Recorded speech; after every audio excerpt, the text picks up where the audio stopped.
Kitab Suara Muqaddimah Surat Al-Fatihah.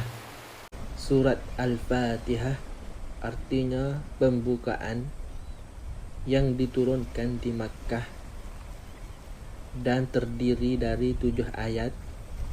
Adalah surat yang pertama-tama diturunkan dengan lengkap di antara surat-surat yang ada dalam Al-Quran, dan termasuk golongan surat Makkiyah.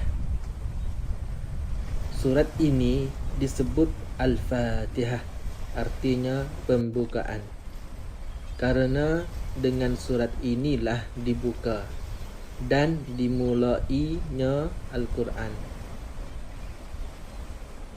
Dinamakan Ummul Quran, artinya induk Al-Quran, atau Ummul Kitab, artinya induk Al-Kitab,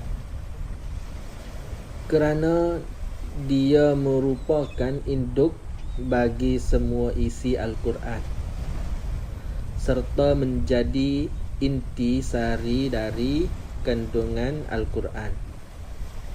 Dan kerana itu diwajibkan membacanya pada tiap-tiap salat.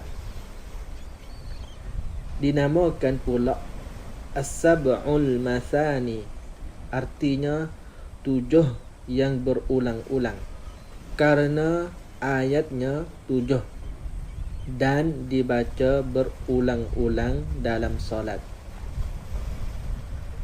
Surat ini mengandung beberapa unsur pokok yang mencerminkan seluruh isi Al-Quran, iaitu pertama, keimanan. Beriman kepada Tuhan yang Maha Esa terdapat dalam ayat 2, di mana dinyatakan dengan tegas bahawa segala puji dan ucapan syukur atas sesuatu nikmat itu bagi Allah, kerana Allah adalah pencipta dan sumber segala nikmat yang terdapat dalam alam ini. Di antara nikmat itu ialah nikmat menciptakan, nikmat mendidik dan menumbuhkan.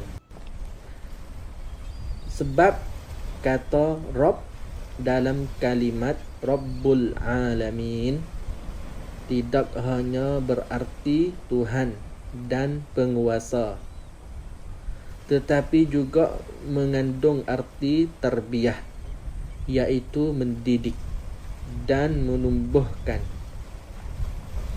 Hal ini menunjukkan bahawa segala nikmat yang dilihat oleh seorang dalam dirinya sendiri dan dalam segala alam ini bersumber dari Allah, karena Tuhanlah yang maha berkuasa di alam ini.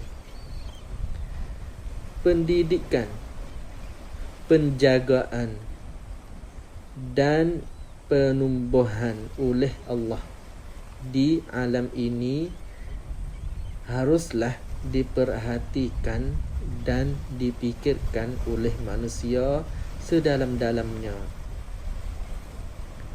sehingga menjadi sumber pelbagai macam ilmu pengetahuan yang dapat menambah keyakinan manusia kepada keagungan dan kemuliaan Allah, serta berguna bagi masyarakat.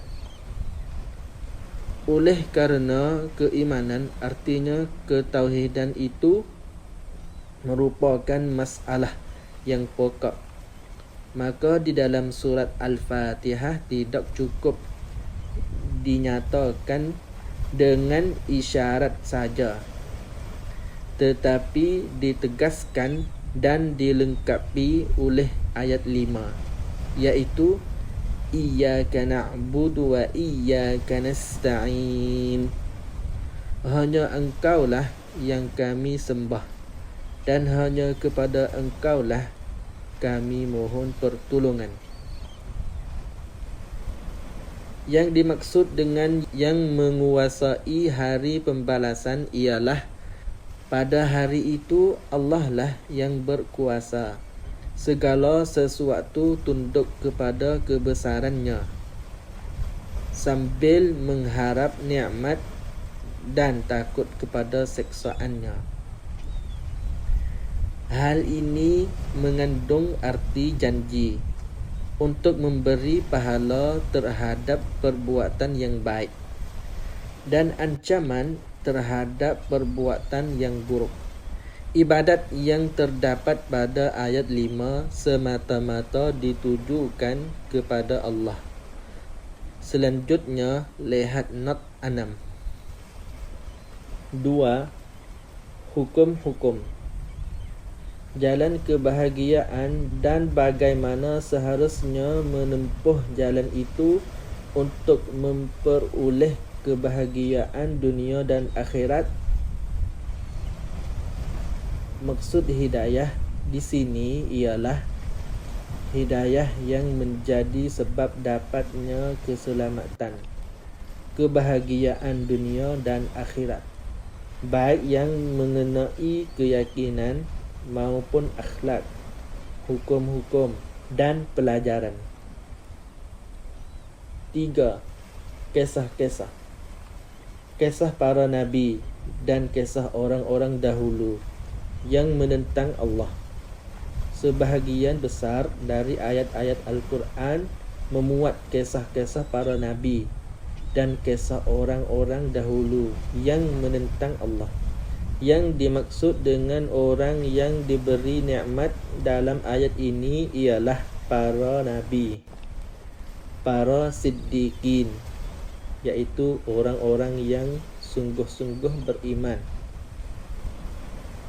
syuhada, yaitu orang-orang yang mati syahid, salihin, yaitu orang-orang yang saleh.